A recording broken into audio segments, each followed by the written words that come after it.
Welcome to Dracula Mickey. Hey, Halloween's around the corner, so I decided I wanted to draw Mickey as Dracula. And why Dracula?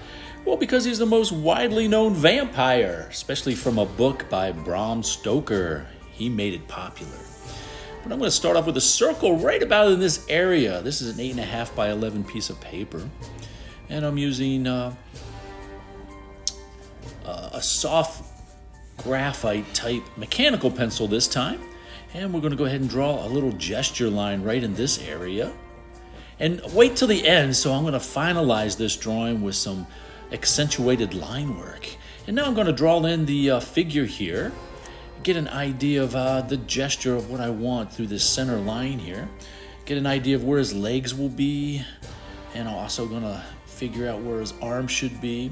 You know, he's going to have the traditional Dracula stand with his arms reached out with a black cape and a special collar, you know, that's on the cape. And he's going to have fangs, and he's going to have a little hair tab, a widow's peak on his forehead. But yeah, first we're going to go ahead and kind of determine where these areas are going to be and try to keep it in proportion. You know, we're going to go ahead and make sure that it's going to look right. We're going to make his hands really big so he's like reaching out at you.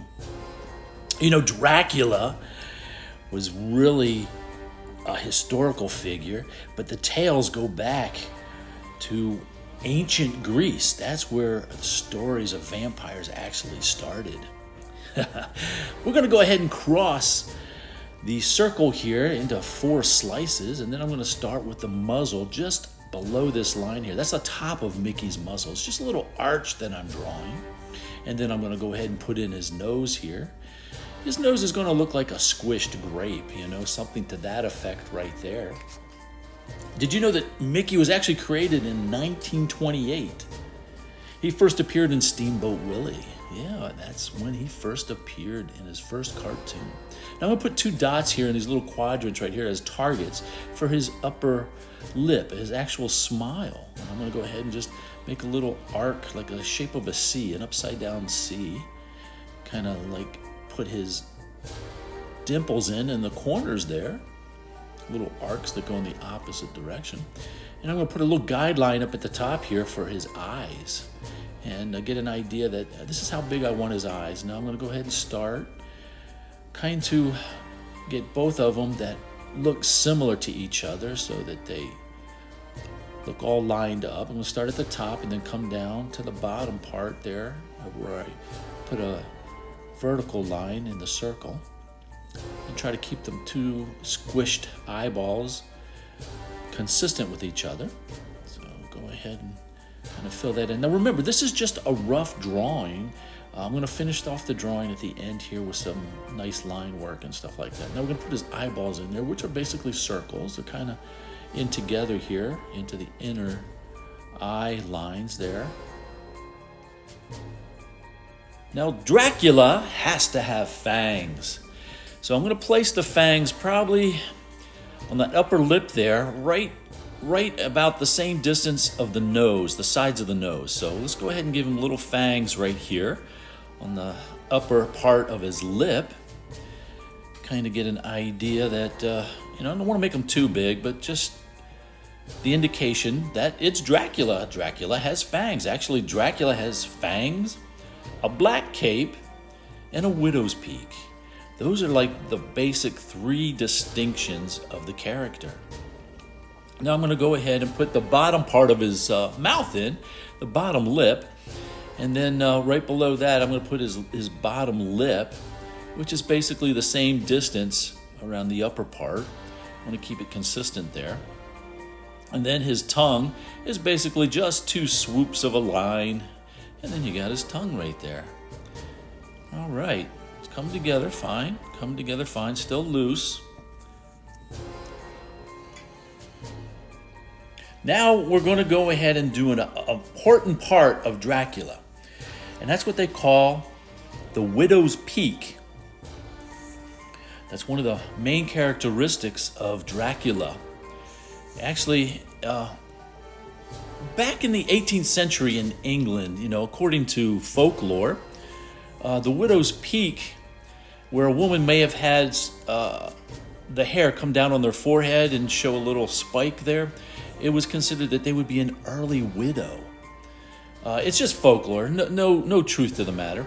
But actually, in the actual movie with Bela Lugosi, he had a natural hairline that became part of the character, which had a widow's peak. So if you ever see a picture of him, you'll see that on his forehead.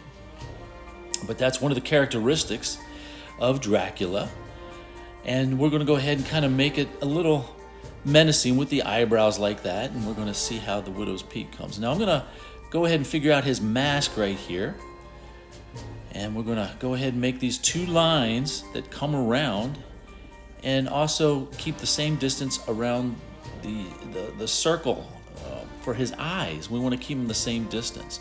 And we're going to go around the dimples and come back down with that line and join the bottom part of his face into the lip. As you can see, I try to keep these consistent. There we go.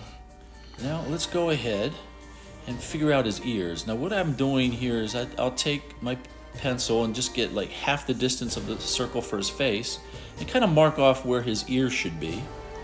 And then I'll go ahead and kind of visualize with little tick marks on how they're going to inset on the paper until I actually come with a visualization of where my markings are, and then I'll go ahead and complete the ears on their placement. So that's what you see me doing here. You're trying to get an idea of the spacing and where they should be. Also, did you know that Mickey Mouse, his original name was supposed to be Mortimer? Yeah. Mr. Disney actually wanted to call him Mortimer, but his wife suggested that it may be a name that's too hard to remember. And she suggested Mickey. And as you know, the wife is always right. and it stuck. His name became Mickey. Just a little bit of trivia there. I'm going to fill in the part of his mouth and his eyes here to help give you an idea of how it's coming together. Now, I'm going to go ahead and look at the part right in this area for his collar. Dracula has a big cape and a fancy collar, and that helps distinguish it as well.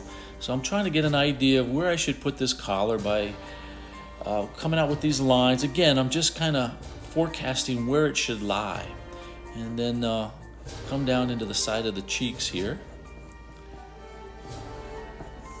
And as you can see, it doesn't look like what it should, but it will. It will. Give it time. But we're going to go ahead and put that in there, right in that area.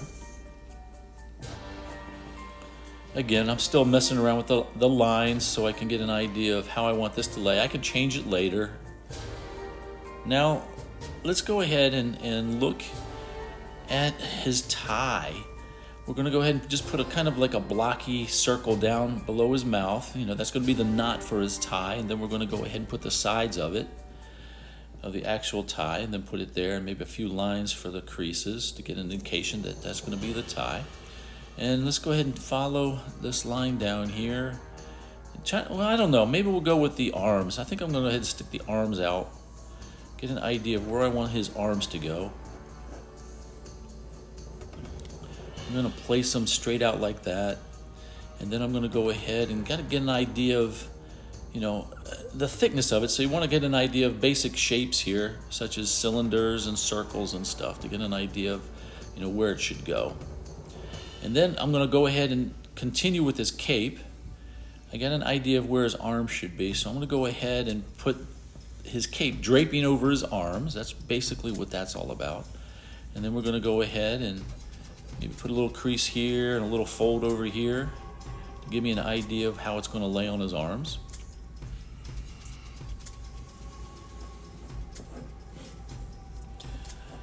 Now I'm going to go ahead and draw an indication of where I want his hands to go. You know how Dracula comes at you with his hands out in front, It's to indicate foreshortening. It changes the perspective of everything and makes it come close to you. And you'll understand more of what I'm talking about as I start drawing in the details. Now I'm kind of going to get an idea of his whole shape here, so I think I'm going to go ahead and kind of get his midsection situated with the rest of his cape and his underlying shirt. Here I'm drawing like a cummerbund underneath there. Give an indication of the other side of his cape. You know, kind of like a jacket type deal. And then some lines to indicate some folds in his jacket.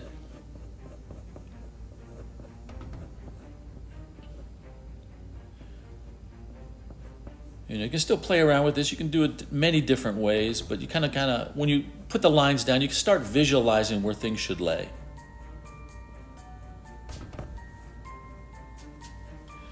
Now let's see, his line is coming down in approximately this direction. Put the bottom part of his shirt right in here.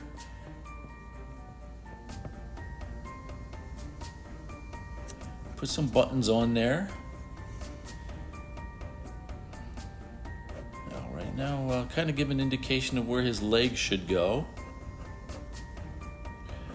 Again, kind of draw them with basic geometric shapes like cylinders, blocks, this type of thing. So you get an idea and the feel for it. Did you know Mickey was the most write-in candidate for elections? You know, the write-in candidate when you go to vote? Mickey Mouse is #1 in that category. Just a little bit of trivia there. Now I'm going to come up to the hand here and start with the palm. I know his palm's going to come around like this, and then I'm going to remember he has 3 fingers and a thumb, so I'm kind of visualizing where I'm going to place these and get an idea of the fingers. Usually are kind of like basic square shapes but with rounded edges, and you got to think of them as like cylinder tubes and an idea of what your finger looks like. If you're not sure, look at your finger and kind of stylize it the way Disney would when they draw the characters. So I'm sitting here just trying to scratch it out, figure out how this is going to lay down.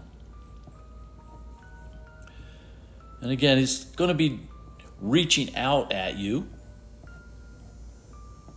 There we go. We're going to draw the bottom part there and put that little pinky in, kind of have it protrude in this area right here. Again, I'm just roughing it out. I'll figure out all the lines later on.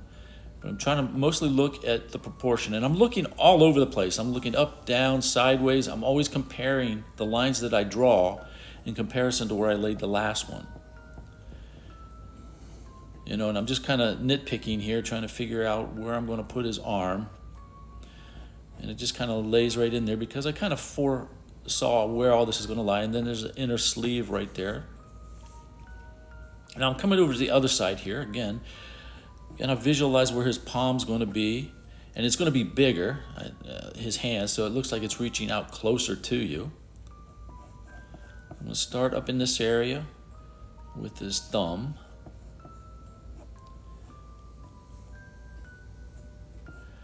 Here's another interesting part about Mickey. Mickey and Minnie Mouse, have the same birth dates. I don't know if you knew that, but they have the same birthdays. And yes, both are married to each other. They are married.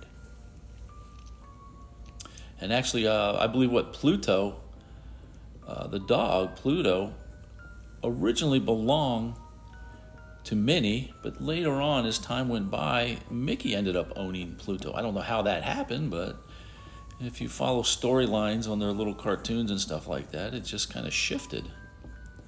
Okay, now I'm trying to figure out the palm, the rest of his palm here, and how this finger is going to look in comparison to the other one. Drawing that little small finger at the bottom. Now you can see in comparison to the other hand where this is much larger. It's foreshortening. It's coming towards you. So it kind of gives you that perspective, like in a comic book.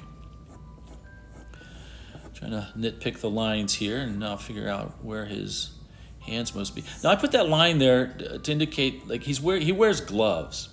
When Mickey Mouse was first drawn, he didn't wear gloves, and the gloves are white, and they had a problem distinguishing his hands when his hands were black. So they put the gloves on him so you can actually express his hands a lot better in the cartooning. So that's another little bit of trivia that Mickey didn't originally have white gloves, but later on he did, so you could distinguish the expressions of what the hands were doing. Now we're going to put this cape in.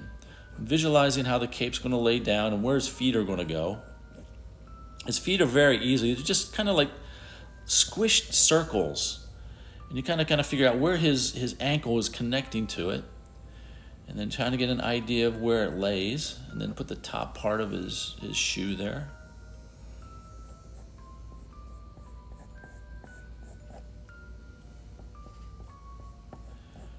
And put the other part right in this area.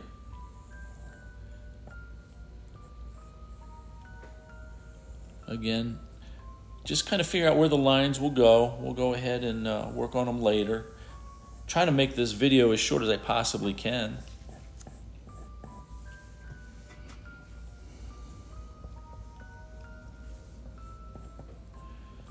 Also, another trivia note that Walt Disney was the original voice of Mickey. That high squeaky voice, yeah, he was the original voice. Now, let's look at how the cape is going to come and flow down by his side right here. Kind of visualize from side to side and just go with some swoopy lines.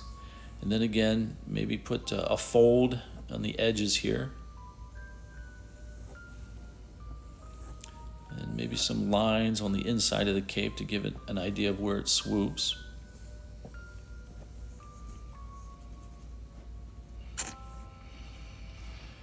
And I pretty much got everything filled in there. Now that's the rough of it. Now I'm going to go ahead and finish it up. So here we go.